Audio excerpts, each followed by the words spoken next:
Well, when I came to New York, of course, you know, this is still the '78 era, you know, and there were stores, you know, department stores had record things. Macy's had records. I had a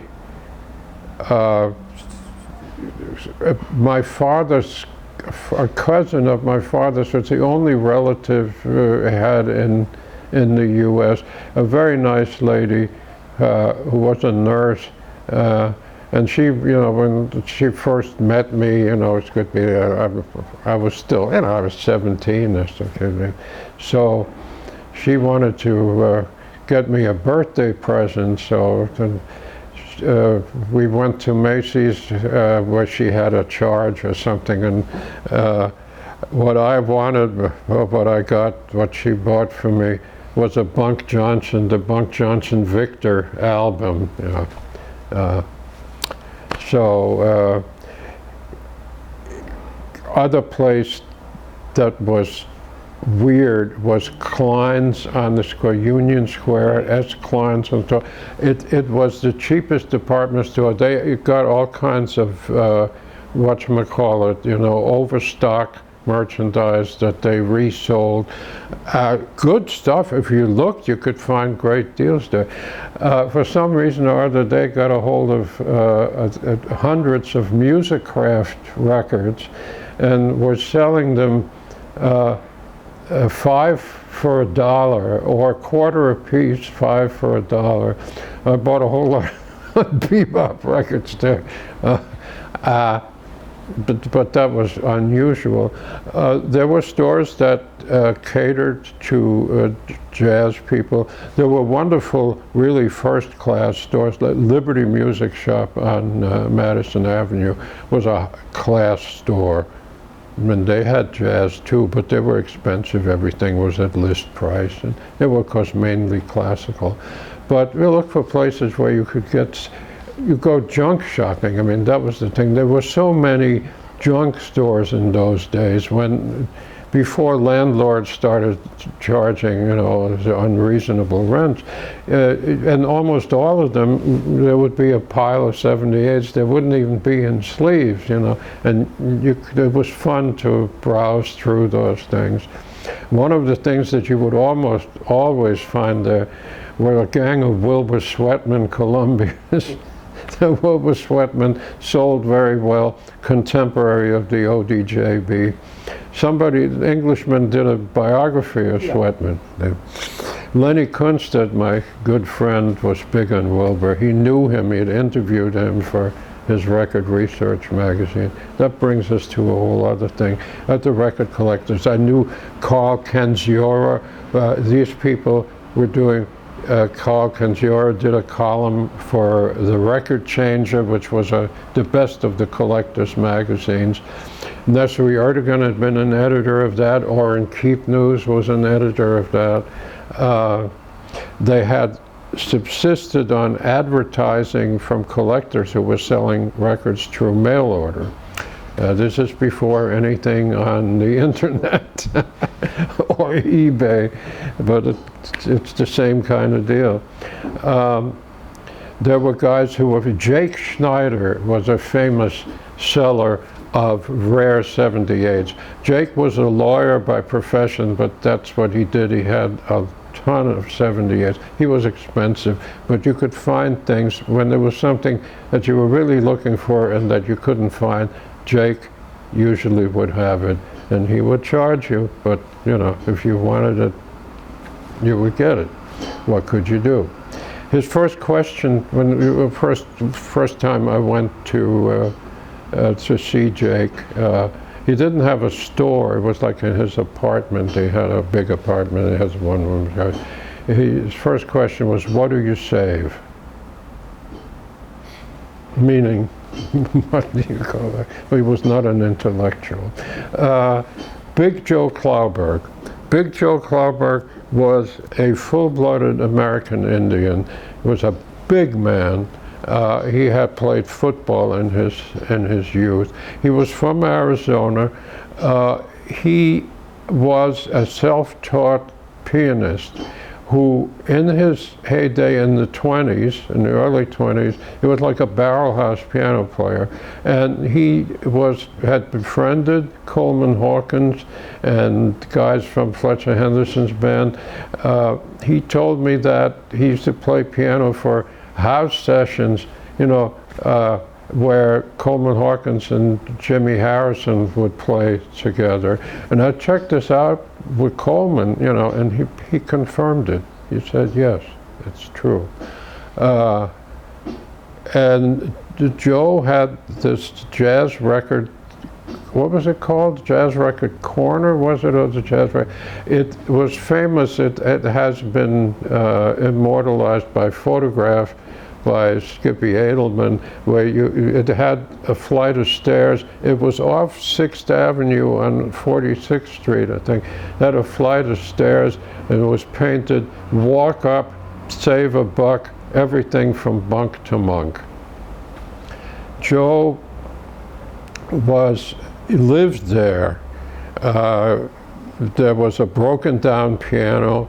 There was a kitchen with a hot plate, and if you looked in, you could see there was a cot bed. You know, he certainly wasn't a rich man, but he had that store. And he, you know, when you first met Joe, he wasn't very verbal. Until you got to know him, you could get him to talk like what I just told you. You know, obviously, he told me that. But he knew records, and the records were all over the place, and they were not arranged in any orderly fashion. When you find that, you know, I would usually have saved my hard-earned money and come once every couple of weeks and, you know, get some good stuff and try to find some stuff. And when you came up to Joe with a bunch of records that you wanted, he would look at them and he would put them on away and say, that's $1, and it's just anyway.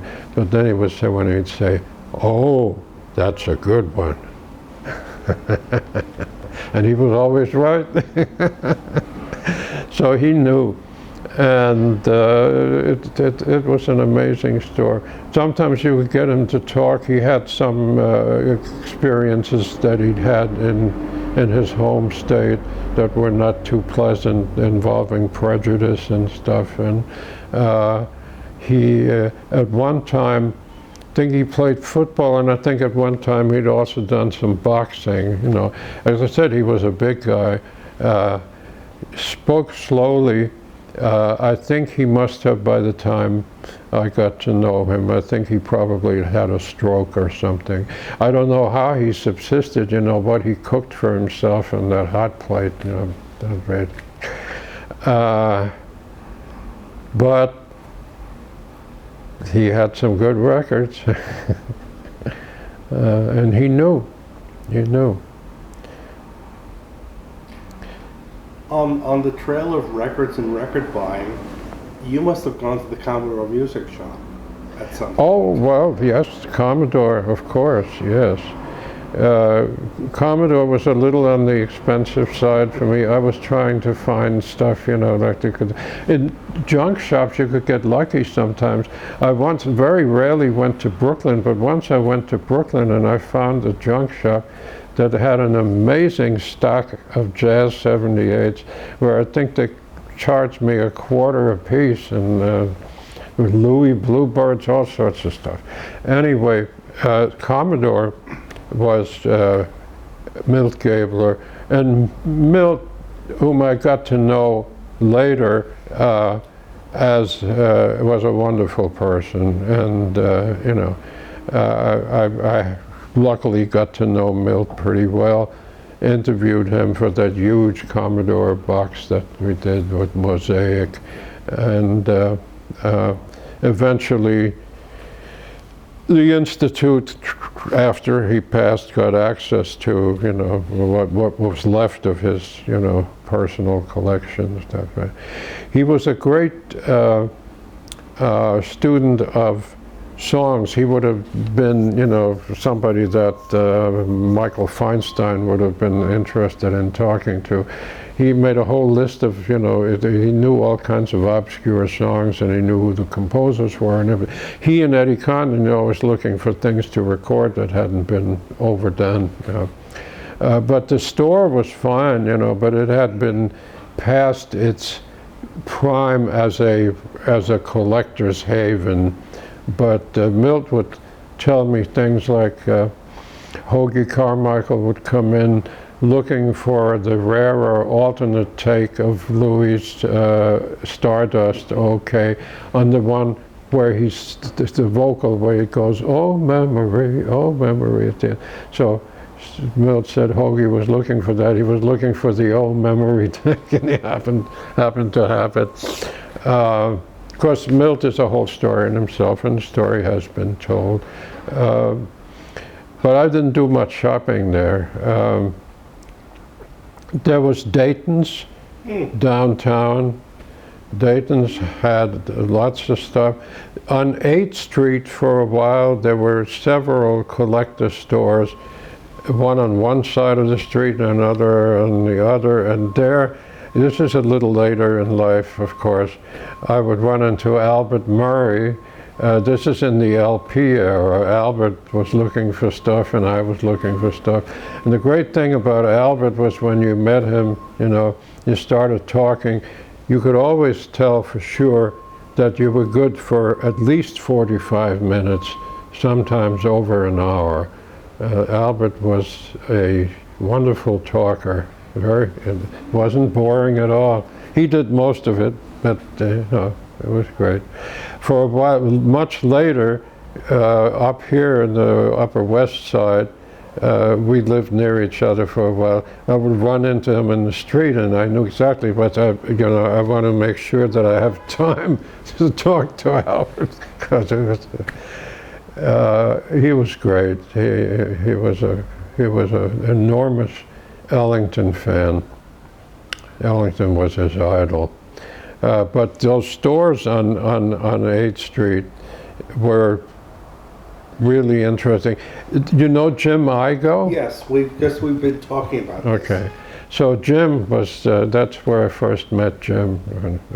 And there was this guy that Jim worked for, who was also at the time, of course, not official, but he was like a pot promoter. He wasn't pushing it, but he was pushing it as something that people should do. People should smoke. He had a label. I don't know his name. He wrote a little book about pot, how to roll it and how to smoke it and stuff. I think he's the one who put out an LP of Viper songs, which of which there were quite a lot. Not Bernie Brightman of Stash. Yeah, that's it. Bernie Brightman. That's it. Yes. So that's much later, you know, that's in the LP era, but 78, yeah, man.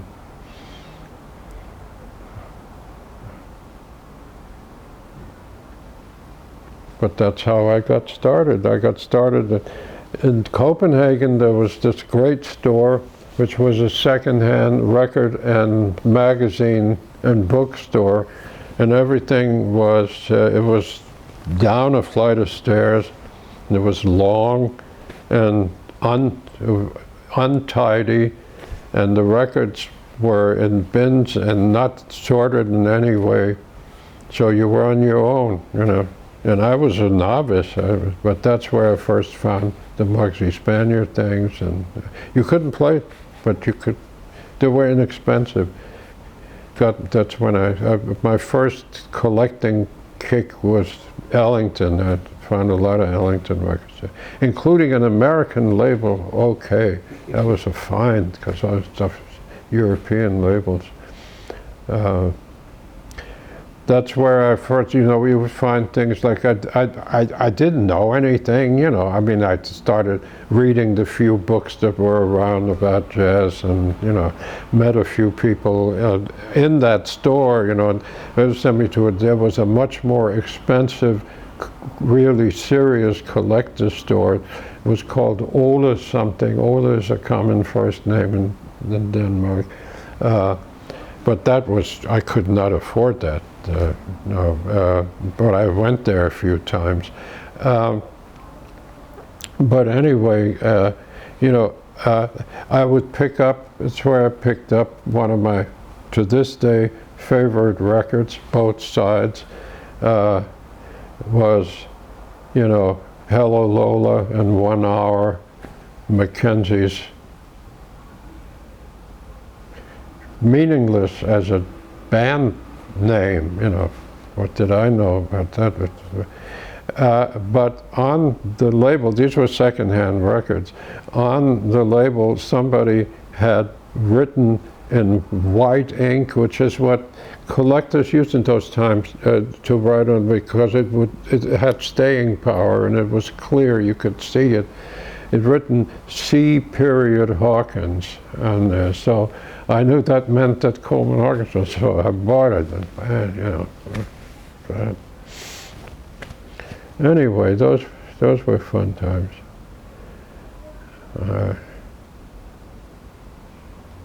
You had to work, you know, when I first started listening and collecting records, I had a wind-up phonograph. You had to work for your music. You had to wind up the thing. You could play two sides.